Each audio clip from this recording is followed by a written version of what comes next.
Hello friends, आज हम लोग ट्रायंगल पढ़ेंगे। और ट्रायंगल में बेसिकली वो पॉइंट देखेंगे जिससे एग्जाम में क्वेश्चन आ रहे हैं और जिससे सबसे ज्यादा क्वेश्चन आते हैं। और उसी के साथ साथ जैसे जो टॉपिक मैं बताऊंगा उसके साथ उससे रिलेटेड जो सीजीएल में क्वेश्चन आ चुके हैं अभी तक उसको भी उसके साथ साथ ही कराऊंगा।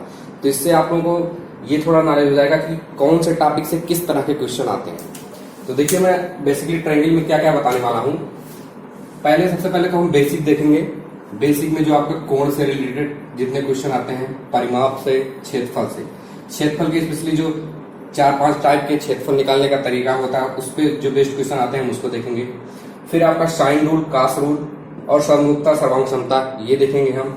उसके बाद जो केंद्रक, जैसे ये जो केंद्र कई सारे होते हैं, जैसे केंद्रक हो गया आपका अंतः केंद्र, पर केंद्र, लंब केंद्र और बहिर्केंद्र, जो इस तरह के जो केंद्रक होते हैं उनसे रिलेटेड जो बहुत सारे टाइप के क्वेश्चन बनते हैं, इसमें जो रिलेशंस होते हैं उन सबको हम लोग देखेंगे। फिर उसके बाद हम डिफरेंट टाइप के ट्रायंगल देखेंगे, जैसे आपका हो गया समबाहु त्रिभुज, समद्विबाहु, समकोण, जो इसकी बहुत प्रॉपर्टियां, जो इसकी बहुत बेसिक प्रॉपर्टी है या फिर बहुत इंपॉर्टेंट प्रॉपर्टी है जिसपे क्वेश्चन लगातार आते हैं और जो बहुत इजी भी है। अगर आप एक बार समझ लेंगे तो बहुत आसानी से आपको समझ में आ जाएगा। तो बेसिकली हम पूरा ट्रायंगल में इतनी चीजें कवर करेंगे, इससे और भी पॉइंट कवर करेंगे, बट बेसिक पॉइंट यही है मेन। तो हम चलिए बेसिक से शुरू करते हैं।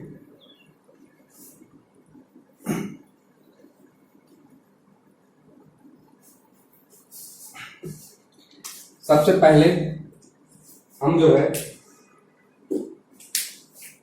देखेंगे कोण में, कोण से रिलेटेड कैसे कैसे क्वेश्चन आते हैं। ये तो अगर मान लीजिए ये आपका कोई ट्रायंगल एबीसी है तो इसके तीनों अंतः कोणों का योग 180 होगा। ये तो बहुत बेसिक क्वेश्चन है, ठीक है। अब इस पे क्वेश्चन कैसे आया हुआ था, मैं क्वेश्चन आपको लिख के दिखा देता हूं। क्वेश्चन क्या था, यदि किसी त्रिभुज की भुजाओं को दोनों तरफ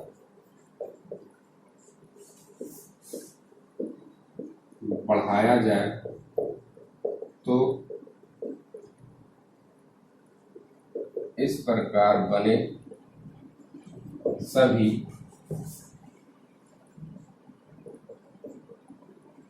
बहिष्ठ कोणों का योग कितना होगा। ये क्वेश्चन आपका सीजीएल में आया हुआ था। तो देखते हैं हम इसको। अगर ये कोई ट्रायंगल एबीसी है और इसमें हम इसकी भुजाओं को दोनों तरफ बढ़ा रहे हैं, तो इस प्रकार जो बहिष्ठ कोण, देखिए ये कोण आपका, ये इतने कोण बहिष्ठ कोण बन रहे हैं। तो इन सभी का योग पूछा है। तो देखो, अगर ये ट्रायंगल का मान लीजिए हम अगर थीटा है तो ये भी थीटा हो जाएगा आपका, क्योंकि ये शीर्षाभिमुख कोण है। ये अल्फा, ये भी अल्फा, ये गामा, ये भी गामा, ठीक है। तो अगर देखो ये 3 पॉइंट हैं तो किसी एक पॉइंट के चारों तरफ का जो एंगल होता है, मतलब अगर हम पूरा गोल कर दें, ये पॉइंट है आपका, ये पूरा एंगल आपका 360 होता है। लेकिन हमें इसमें से चाहिए कितना, इतना और इतना चाहिए, और ये दोनों नहीं चाहिए क्योंकि ये दोनों बहिष्ठ कोण है आपके। तो जो हमें चाहिए वो कितना हो जाएगा, 360 माइनस 2 थीटा।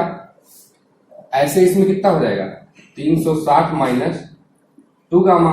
इसमें हो जाएगा 360 माइनस 2 अल्फा।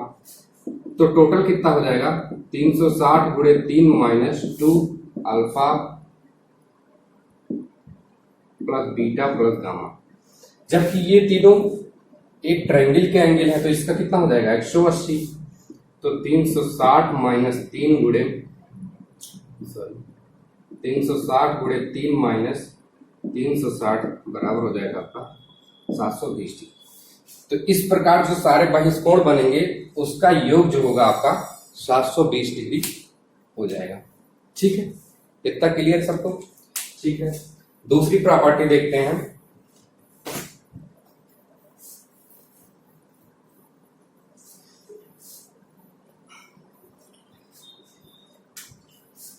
दूसरी प्रॉपर्टी जो है बहिष्कोण की आपका, अगर मान लीजिए ये आपका कोई ट्रायंगल है और ये इसका बहिष्कोण है, तो ये जो होगा इसका ये कोण जो होगा आपका इन दोनों कोणों के योग के बराबर होगा। ये बहुत बेसिक है।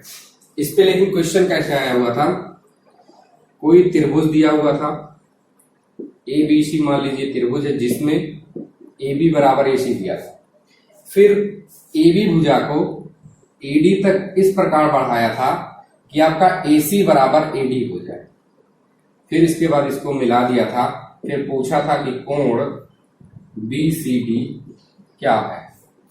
ठीक है, देखो इस त्रिभुज में ये भुजा इसके बराबर है और इसमें ये भुजा इसके बराबर, अगर मैं इसको थीटा लेता हूं तो ये भी आपका थीटा हो जाएगा।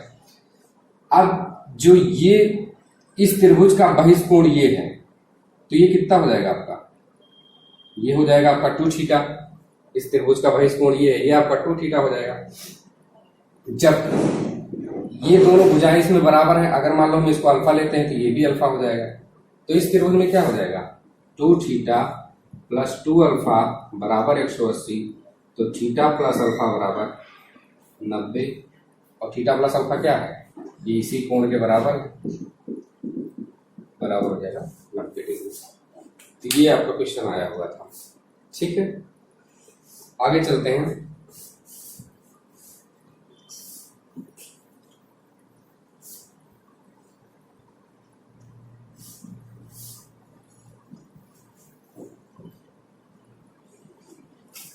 अब हम लोग देखेंगे कि एरिया कैसे निकालते हैं। जो एरिया निकालने के 4-5 तरीके हैं, उस पे बेसिस कैसे क्वेश्चन आते हैं उसको देखते हुए चलेंगे।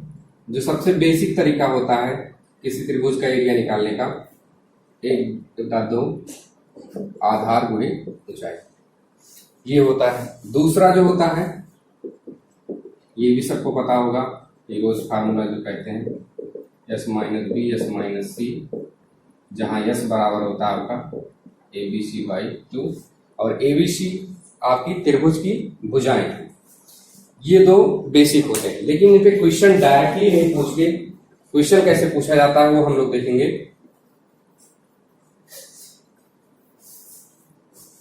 क्वेश्चन आपका इस तरह पूछा जाएगा, इस पे दे देगा कि किसी त्रिभुज की भुजाएं, मान लीजिए आपका ये त्रिभुज है ABC, इसकी भुजाएं दे देगा आपका 5, 6, 7, ये मान लीजिए भुजाएं दे दिया।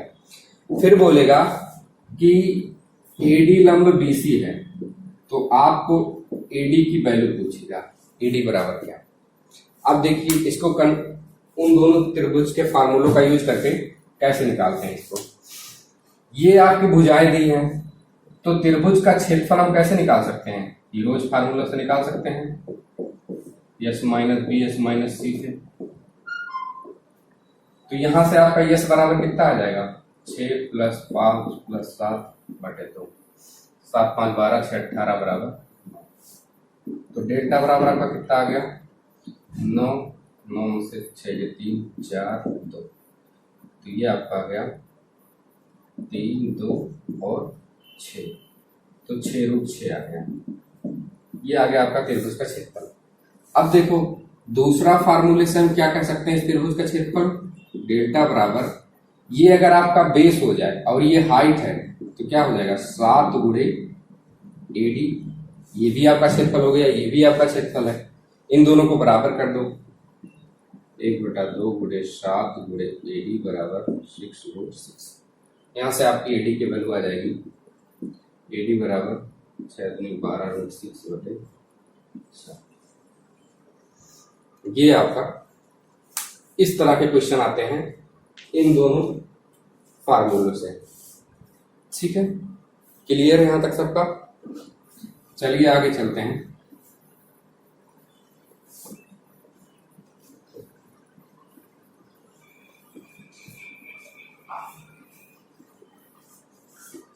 दो और देखेंगे हम लोग त्रिभुज के क्षेत्रफल निकालने का फार्मूला। एक तो डेल्टा बराबर S × R, दूसरा डेल्टा बराबर ABC/4R, जहां ये स्मॉल r होगा आपका अंतः वृत्त की त्रिज्या और ये कैपिटल R होगी बाह्य वृत्त की त्रिज्या।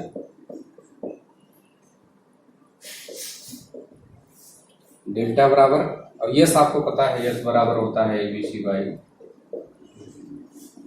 तो जहां ABC आपकी त्रिभुज की भुजाएं। ठीक है, ये दो फार्मूले और हैं। अब देखते हैं इस पे क्वेश्चन कैसे आता है। इस पे सीरियल में आया हुआ क्वेश्चन था कि किसी त्रिभुज की भुजाएं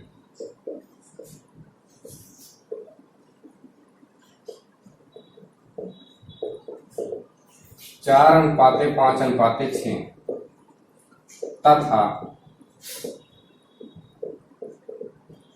अंतःवृत्त की त्रिज्या बराबर 5 दिया था। फिर पूछा था सबसे बड़ी भुजा पर डाले गए लंब की लंबाई क्या। ठीक है, ये क्वेश्चन आपका सीजीएल में आया हुआ था। तो देखिए, हमको पता है कि डेल्टा बराबर यस इंटू आर होता है इसमें, और ये आपकी अंतःवृत्त की त्रिज्या होती है, और अंतःवृत्त की त्रिज्या आपकी 5 दिया है, और त्रिभुज की भुजाओं का अनुपात दिया है। तो अगर त्रिभुज की भुजाओं का अनुपात ये दिया है तो मान लो ये 4x 5x 6x ले लिए। अब यस बराबर हमारा क्या आ गया, 6 4 10 5 15x बटे 2। अब हम डेल्टा निकाल सकते हैं कि नहीं इस फॉर्मूले से, S into S minus A into S minus B into S minus C. इससे हम डेल्टा निकाल लेंगे, ये हो जाएगा आपका 15x बाई 2, और यस माइनस ए मतलब पहली भुजा करेंगे 4 दूनी 8 7 15 5 दूनी 10 5 15 और ये 6 दूनी 12 3 15, तो ये अंडर रूट में होगा आपका। तो आपका क्षेत्रफल आ जाएगा 15 है यहाँ 15 बटे 4 एक्स स्क्वायर अंडर रूट 7। ये आपका क्षेत्रफल आ गया। ये क्षेत्रफल आ गया, ये हमें दिया हुआ है। तो 15 4 एक्स स्क्वायर रूट 7 बराबर, यस हमारा कितना है 15x बटे 2, आर की वैल्यू हमारी 5 थी। ठीक है, यहाँ से हम काट देते हैं, 15 से 15 कट गया, 2 से 2 कट गया, 1x से 1x कट गया, तो हमारा x बराबर आ गया 10 बटे रूट 7। ये हमारी x की वैल्यू आ गई। अब पूछा है कि सबसे बड़ी भुजा पर डाले गए लंब की लंबाई। अगर हम त्रिभुज बनाते हैं, सबसे बड़ी भुजा हमारी कौन सी होगी 7x, ये हमारा 6x, ये 6x 5x और 4x। अब हमें इस लंब की लंबाई निकालनी है, तो किसी त्रिभुज के लंब की लंबाई निकालने के लिए हम डेल्टा बराबर 1/2 6x गुणे h कर लेंगे। यहां से हमें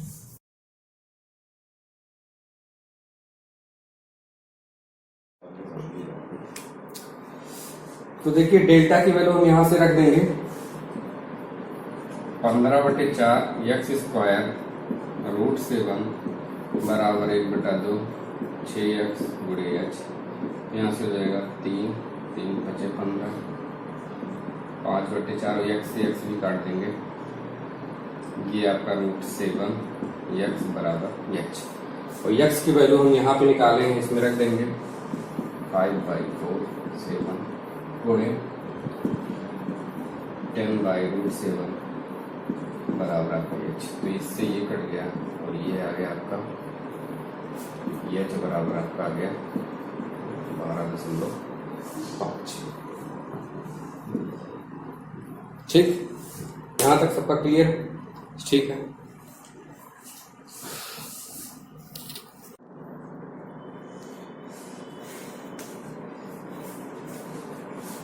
आगे चलते हैं हम।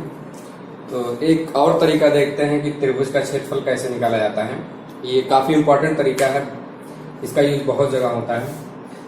ध्यान से देखिएगा कि अगर ये कोई त्रिभुज दिया आपका ABC,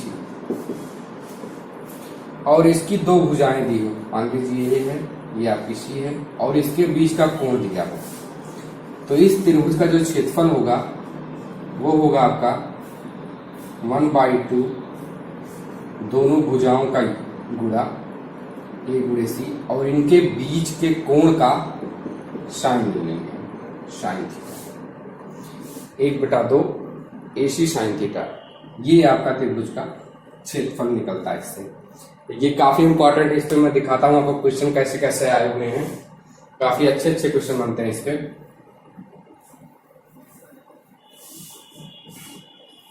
पहले बेसिक एग्जांपल देखते हैं। मान लीजिए कोई आपका त्रिभुज दिया है और ये मान लीजिए इस अनुपात में इसकी भुजाएं दी गई, ABC मान लीजिए त्रिभुज आपका, और D और E ये है। तो आपका दिया है AD अनुपात DB बराबर 2:3, AE अनुपात EC बराबर 4:5। ठीक है, तो आपको निकालना है त्रिभुज ADE का क्षेत्रफल बटे त्रिभुज ABC का क्षेत्रफल निकालना है। ठीक है, चलिए हम उस जो अभी पढ़े इसका यूज करके निकालते हैं। अगर आपका AD और इसका अनुपात 2:3 है, तो अगर हम AB निकालेंगे पूरा तो ये कितना हो जाएगा, ये 5 हो गया हमारा, और इसी तरह AC निकालेंगे कितना हो जाएगा, पूरा 9 हो जाएगा। अब देखिए, अब हम ये वाला कोण लेते हैं, मान लीजिए कोण थीटा है, तो त्रिभुज ADE का क्षेत्रफल क्या होगा, ADE का क्षेत्रफल हो जाएगा 1/2, इसकी भुजा कितनी है 2, मान लीजिए 2x है, 3x और ये y आप मान लीजिए।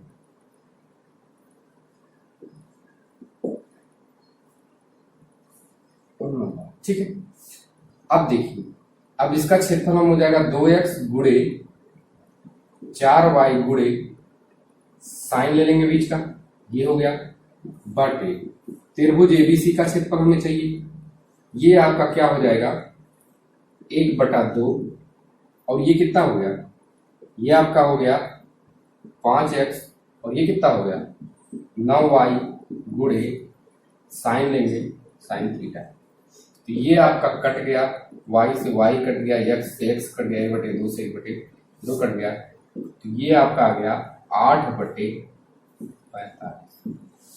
ये आपका क्षेत्रफल का अनुपात आ गया।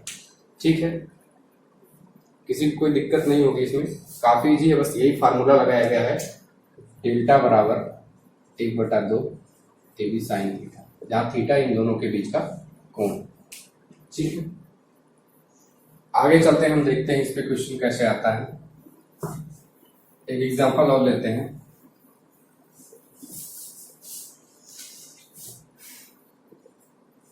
अब देखिए, ये आपका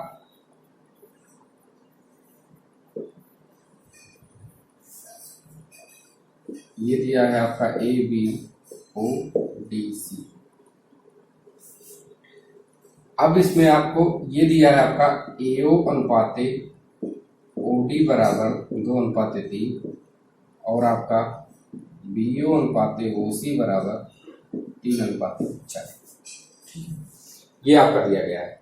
फिर आपका पूछा है कि त्रिभुज AOB का क्षेत्रफल बटे त्रिभुज DOC का क्षेत्रफल क्या होगा। फिर सीधी सीधी वही बात है, हम इसको 2x 3x ले लेंगे, और इसको जो है 3y 4y ले लेंगे, इसके बीच का एंगल थीटा। अब देखो ये कोण थीटा है तो ये भी थीटा हो जाएगा, क्योंकि ये शीर्षाभिमुख कोण है। ठीक है, अब इसका क्षेत्रफल जब निकालेंगे तो 1/2 3x 3y गुणे 2x इंटू साइन थीटा बटे 1/2 4y गुणे 3x गुणे साइन थीटा। ये आपका हो जाएगा, इससे ये कट गया, इससे ये कट गया, x से x y से y, और 2 से आपका 2 कट जाएगा, 3 से 3, क्षेत्रफल आ जाएगा 1/2। क्षेत्रफल का अनुपात 1/2 आपके आ जाएगा। ठीक है। ये समझ में आ गया होगा सबको। एक दूसरा हम और काफी अच्छा एग्जाम्पल है,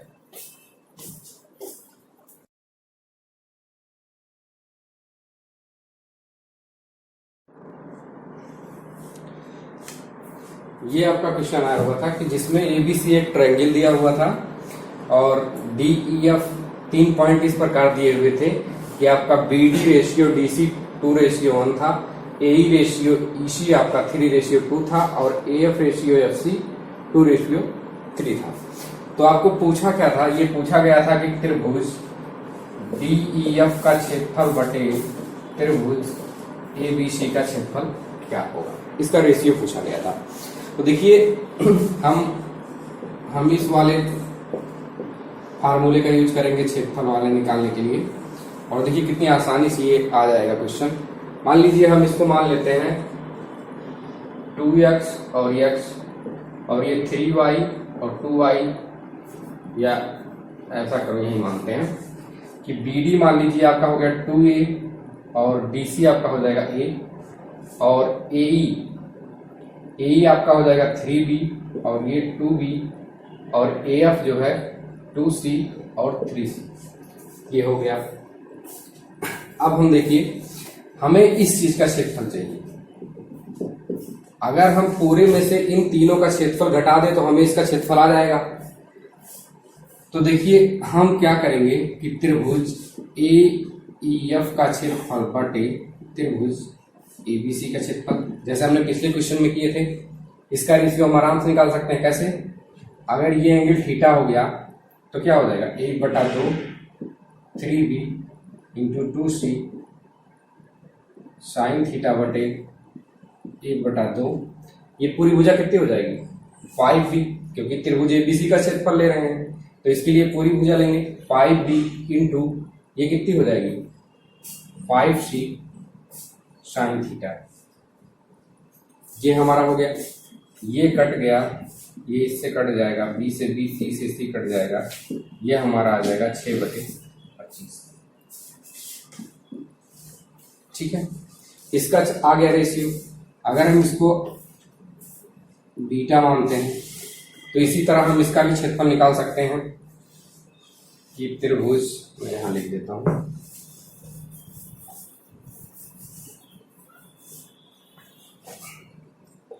त्रिभुज BDE का क्षेत्रफल बटे त्रिभुज ABC का क्षेत्रफल। इसी तरह हम भी इसको भी कर लेंगे 2b गुणे 2a बटे 3a गुणे 5b, बाकी 1/2 और साइन बीटा तो कट ही जाएगा, लिखने की जरूरत है नहीं। इससे ये आपका हो जाएगा 4/15। ठीक है, हम इसको निकालते हैं। अब इसी तरह इसका भी आ जाएगा FCD बटे त्रिभुज ABC में, ये आपका क्या हो जाएगा 3c गुणे a बटे 3a गुणे 5c। तो इससे ये कट गया, ये कट गया, 3 से 3 कट गया, क्या है आपका 1/5। इन तीनों क्षेत्रफल का हमें अनुपात निकल गया। तो देखिए अब हम क्या करेंगे कि जो त्रिभुज एबीसी का क्षेत्रफल है उसको हम तीनों में बराबर कर लेंगे, क्योंकि ये पूरा त्रिभुज एक ही है, तो जो ये रेशियो हमें निकालने में आसानी हो जाएगी। अगर हम इन तीनों का देखें तो इसका रेशियो ये 25 है आपका, और ये 15 है, और ये 5 है। तो इसका क्या करेंगे, एलसीएम ले लेंगे। तो इसका एलसीएम आपको क्या जाएगा 75। तो इसमें हम गुणा करा देंगे, 3 से गुणा करा दो ऊपर नीचे, 18/75। इसी तरह हम इसमें भी कर लेंगे, इसमें 5 से गुणा करा दो 20/75, और इसमें हम गुणा करा देंगे 15 से, तो 15/75। ठीक है, अब देखो इसमें क्या है कि त्रिभुज एबी का सी का क्षेत्रफल हमारा 75 है। त्रिभुज एबीसी का क्षेत्रफल 75 हो गया टोटल। बाकी इन तीनों का क्षेत्रफल, जैसे मान लीजिए AEF का क्षेत्रफल हमें 18 मालूम चल गया, और हमारा BDE का क्षेत्रफल 20 हो गया, और इसका क्षेत्रफल कितना हो गया 15 हो गया। तो क्या हम इसका क्षेत्रफल आराम से निकाल सकते हैं? इसमें से घटा दो त्रिभुज DEF का क्षेत्रफल निकालने के लिए हम 75 में से इसको घटा देंगे 20 + 15 + 18, ये हमारा आ जाएगा 75 माइनस ये हो जाएगा 35, 35 × 10 45 और 45 × 8 53, ये आ जाएगा 2 और ये आ जाएगा 2, 18 75 है। तो इसका क्षेत्रफल आ गया ये। तो हम क्या कहेंगे कि DEF का क्षेत्रफल बटे त्रिभुज ABC का क्षेत्रफल हो जाएगा आपका 22/75, ये आपका आ जाएगा इस तरह से। ठीक है,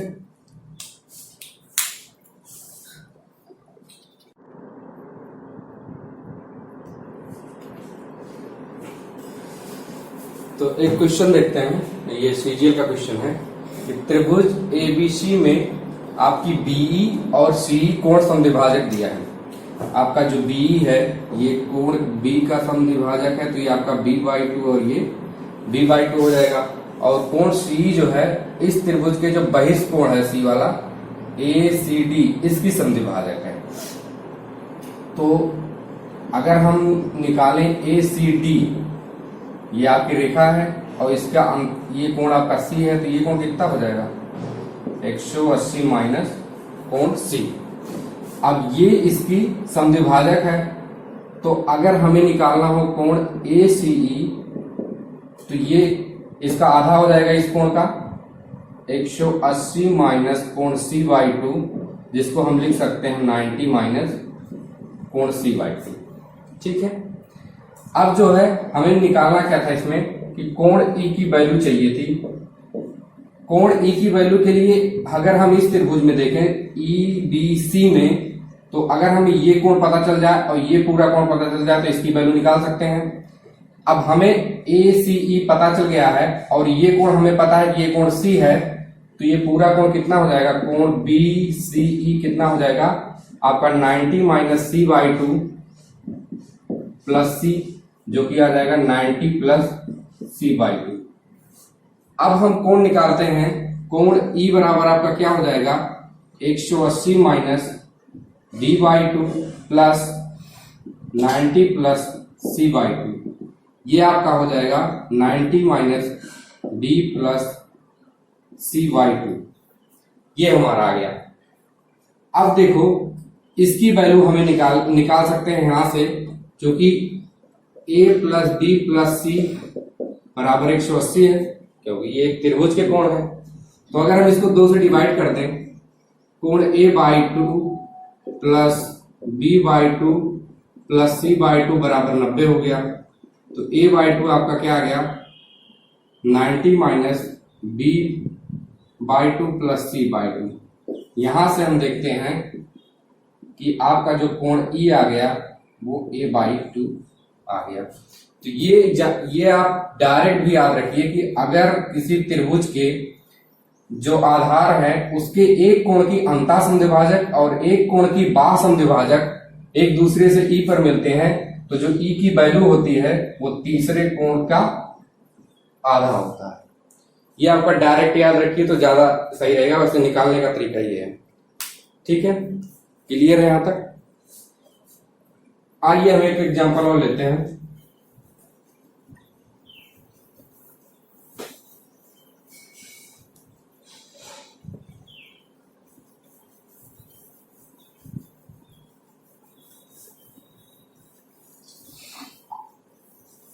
एक छोटा सा कॉन्सेप्ट है कि अगर किसी त्रिभुज का परिमाप दिया गया हो आपको, अगर मान लीजिए किसी त्रिभुज का परिमाप P दिया है, तो आपको पूछेगा कि अगर त्रिभुज की भुजाएं इंटीजर हैं तो उससे कितने नंबर ऑफ ट्रायंगल बनाए जा सकते हैं।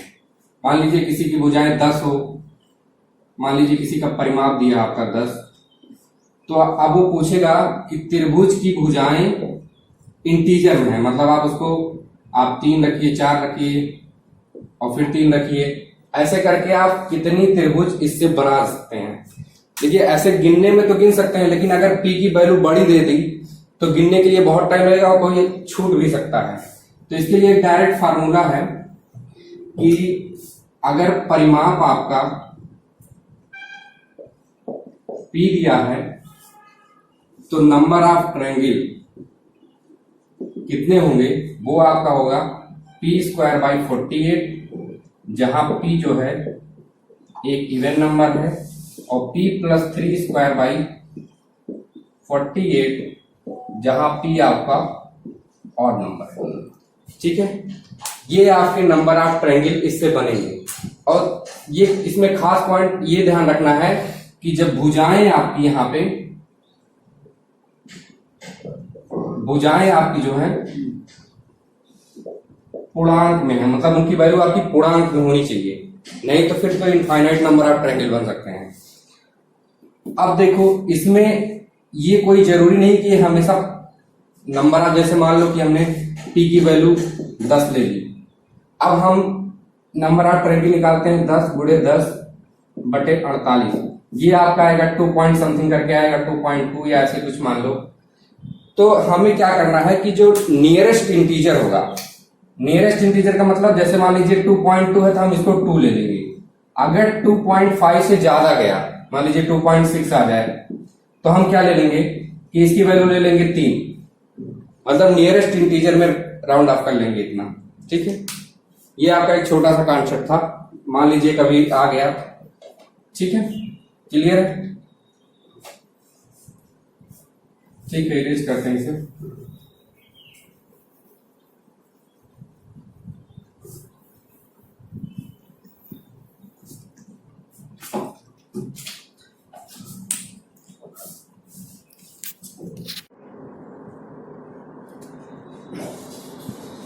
अब हम दो इंपॉर्टेंट रूल देखते हैं, एक शाइन रूल और एक कास्ट रूल।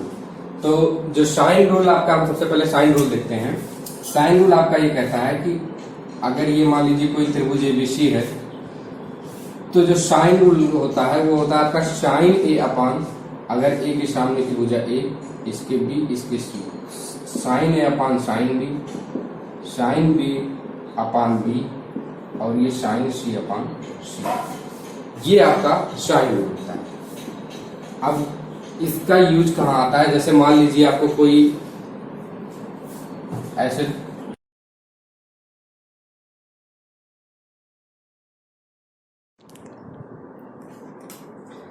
तो इसका यूज कहाँ पे, मैं एक सीजीएल का क्वेश्चन लेता हूं जो आया हुआ था। ये क्वेश्चन आपका आया हुआ था कि ये ट्रायंगल दिया था आपका एबीसी कोई, और इसमें ये कोण आपका दिया गया था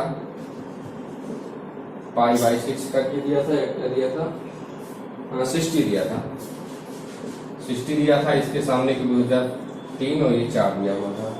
हाँ, ये क्वेश्चन था। वो पूछा था कि ऐसे कितने त्रिभुज संभव हैं। तो देखिए, नंबर ऑफ ट्रायंगल संभव होने के लिए हम पहले क्या करेंगे, जैसे ये आपका दिख रहा है कि ये इसके सामने की भुजा दिया है और ये 4, हम इस कोण को निकाल सकते हैं। अगर इस कोण की वैल्यू आपकी आई, जैसे मान लीजिए इसमें साइन रूल में हम साइन निकालेंगे, अगर साइन की वैल्यू 1 से कम आई तो उसमें नंबर ऑफ ट्रायंगल पॉसिबल हो सकते हैं। अगर साइन की वैल्यू जो है 1 से ज्यादा आ गई तो वो तो संभव नहीं होगा। तो इसलिए हम इसको निकाल के देखते हैं कि साइन सी अपान 4 और साइन 60 अपान 3, ये हो जाएगा √3/6, √3/, इससे हम काट देंगे 3, 2, साइन सी बराबर 2√3/3 या 2/√3। अब हम जानते हैं कि इसकी वैल्यू होती है 1.732। अब इससे भाग करेंगे तो आपकी साइन सी की वैल्यू आ गई 1 से ज्यादा आ गई, जो कि पॉसिबल नहीं है, क्योंकि साइन का जो फंक्शन होता है वो आपका -1 से 1 तक लाइन करता है। तो इससे कोई त्रिभुज संभव नहीं है, तो 0 इसका आंसर आ जाएगा। ठीक है, ऐसा क्वेश्चन आया हुआ था सीजीएल में। अब हम देखते हैं कास रूल।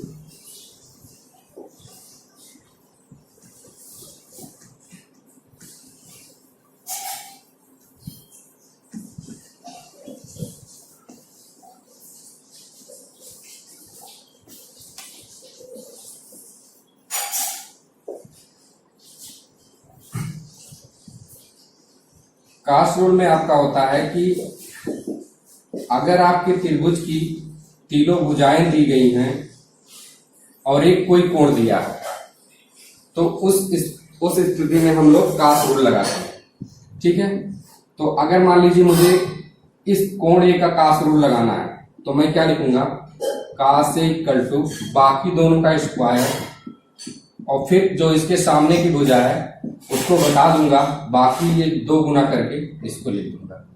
ठीक है, मुझे कास ए लेना था तो मैं इसको छोड़ के इन दोनों का स्क्वायर करके जोड़ दिया, इसको घटा दिया बटे 2cb, ये आपका होगा। ठीक है, ये मैं याद करने के लिए ऐसे बता रहा हूं। अगर मान लीजिए हमको कास बी लेना हो, अगर हमें कास बी लेना हो तो हम क्या लिखेंगे, बाकी दोनों भुजाओं का स्क्वायर और उसको घटा देंगे बटे इन दोनों का 2 गुना। अगर हमें कास सी लेना हो, कास सी लेने के लिए हम क्या करेंगे, बाकी दोनों का स्क्वायर और इसको घटा देंगे बटा 2, ये आपका हो जाएगा। ठीक है, रूल समझ में आ गया होगा। अब इस पे बेसिस हम एक क्वेश्चन लेते हैं।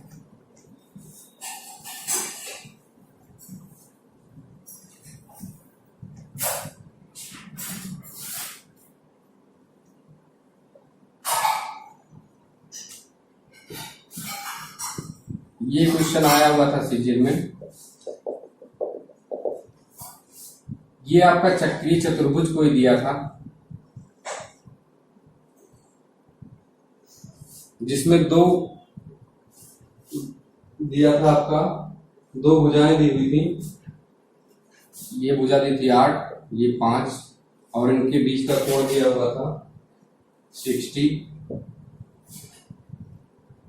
तो आपको और ये भी भुजा दी हुई थी 4। ठीक है, ये आपका मान लीजिए ABCD, ये आपका चक्रीय चतुर्भुज है।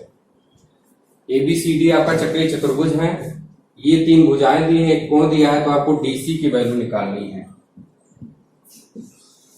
ये क्वेश्चन आया हुआ था। देखिए कास रूल से ये कैसे आसानी से लगता है। देखो हमें 2 भुजाएं दी हैं, उसके बीच का कोण दिया है।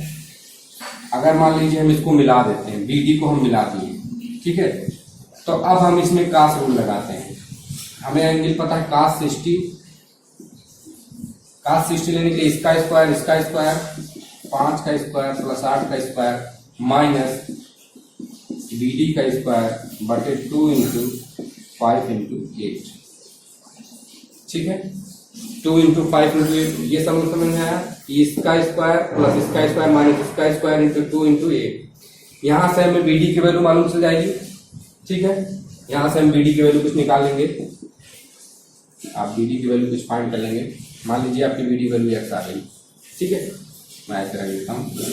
अब देखो ये आपका चक्रीय चतुर्भुज है ABCD। चक्रीय चतुर्भुज की ये प्रॉपर्टी होती है कि सम्मुख कोणों का योग 180 होता है। तो अगर ये 60 है तो ये आपका कितना हो गया, 120 हो गया कि नहीं, ये आपका 120 हो गया। अगर ये आपका 120 हो गया तो क्या हमें ये फाइंड करना है, ये हमें पता है, ये पता है, तो इसमें भी कास रूल लगा सकते हैं कि नहीं, इस त्रिभुज में BDC में। अगर हम अभी तक हमने क्या लगाया था, त्रिभुज ABD में, इसमें कास रूल लगाया था। अब हम क्या करेंगे, त्रिभुज BDC में लगाएंगे। तो हम क्या लिखेंगे, कास 120 बराबर 4 का स्क्वायर प्लस BC का स्क्वायर माइनस BD बटे 2 इंटू 4 इंटू DC। ठीक है, अब देखो हमें BD यहां से मालूम चल जाएगा और इसमें फिर एक वेरिएबल DC बचेगा। तो क्या आप DC की वैल्यू निकाल सकते हैं कि नहीं। एक बार कास रूल लगा के यहां पे BD निकाल लिया, दूसरी बार कास रूल इस त्रिभुज में लगाया तो यहां से DC आ जाएगी, क्योंकि हमें BD यहां से निकल जाएगा। ठीक है, बाकी कैलकुलेशन है आप लोग कर लीजिएगा। ठीक है, क्लियर है यहां तक। ठीक है।